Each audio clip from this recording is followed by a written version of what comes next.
Champions of Darkness was released in 2002, written by Beth Bostick, Carla Haller, and Tad McDivitt, with interior art by Tom Biondolio.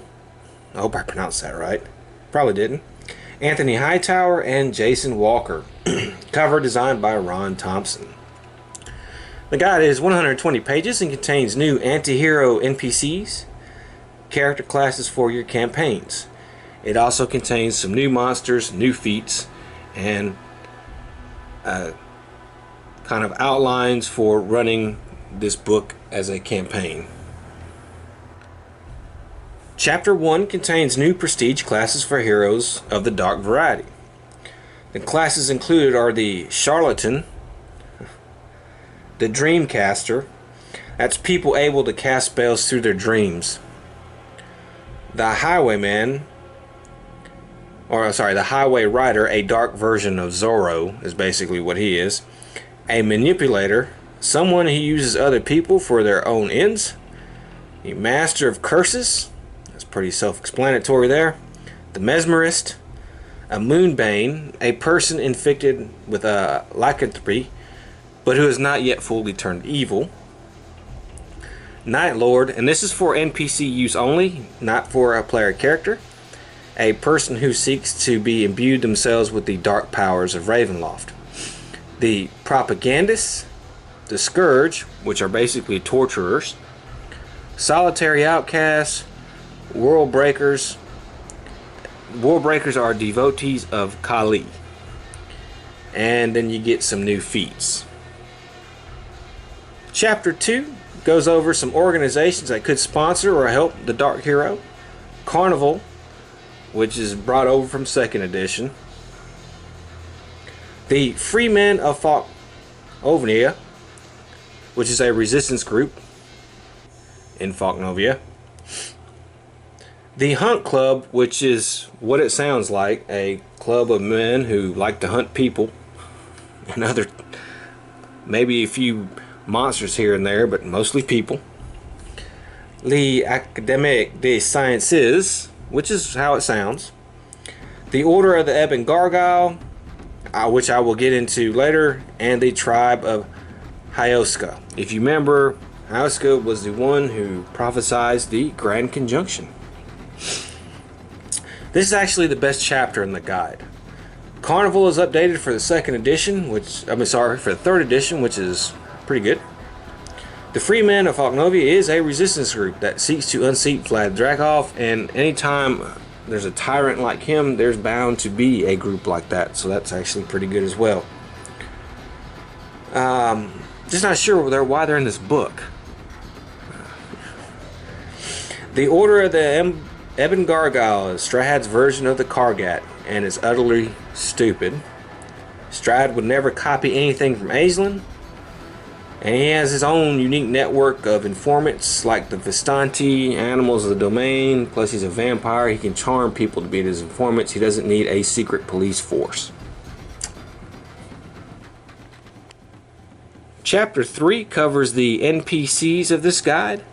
We have Baron Morty, who is a high-level member of the Kargat, which could be useful for any campaign involving the Kargat. The Gentleman Rogue, a Vistanti version of the Dark Zorro.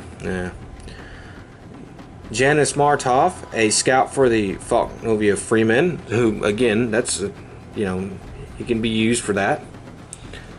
Good idea. Jandir Sunstar, who's brought back from 2nd edition. If you don't know, he's an elven vampire who is actually fighting against the evil nature of being a vampire in Ravenloft. He was able to handle it somewhat when he was in the Forgotten Realms, but here it's getting harder.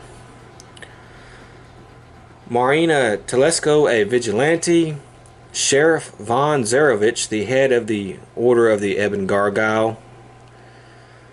And Reven Wolfbane, a man cured of lycanthropy who now hunts werebeast. And then chapter 4 is several outlines on possible ventures a DM could create using this guide. Okay, honestly, I failed to see the purpose of this guide. I get what they were going for with the chance for players to play dark heroes, but the problem is players won't be able to play them for too long. See, Ravenloft is about starting good and slowly being corrupted over time by the realm of dread. Through temptations or just horrific events, going crazy, and not starting out somewhat evil. Most of the new character classes are really not that good. I mean, seriously, what player wants to play a propagandist or a charlatan? The entire order of the Eben Gargoyle and Sheriff von Zarovich feels like really bad fan fiction and was written by people who have never read anything about Strahd von Zarovich. Strahd is the terror of Barovia, not some evil-looking sheriff. Strahd's ego would not let him allow to create a secret police, and he doesn't need one. And I remember this being a big point of contention at the time, and now that I look back upon it, it's even more ludicrous than it was back then. Now I think most of the NPCs are okay, Sheriff von Zarovich aside. Some of the new classes are interesting. The new societies are good, and they are the best part of this guide. But honestly, there's just more negatives than positives for this thing. I do not recommend this guide. It had a few good ideas, but the execution failed. It just was one of those Ravenloft products that looked really good on paper that just didn't turn out too good when it hit the physical product. The darkness within. Nemesis of good, yet puppets of evil. The beleaguered men and women who serve the dark powers may achieve their own terrible grandeur in the dread realms, or they may somehow find their way back to the light. In any other world, they would be considered villains. In Ravenloft, they are champions. Inside this book are rules for creating and developing anti-heroic characters, as well as prestige classes, information on the dark religions and secret societies in the Land of Mist, and ideas for running campaigns.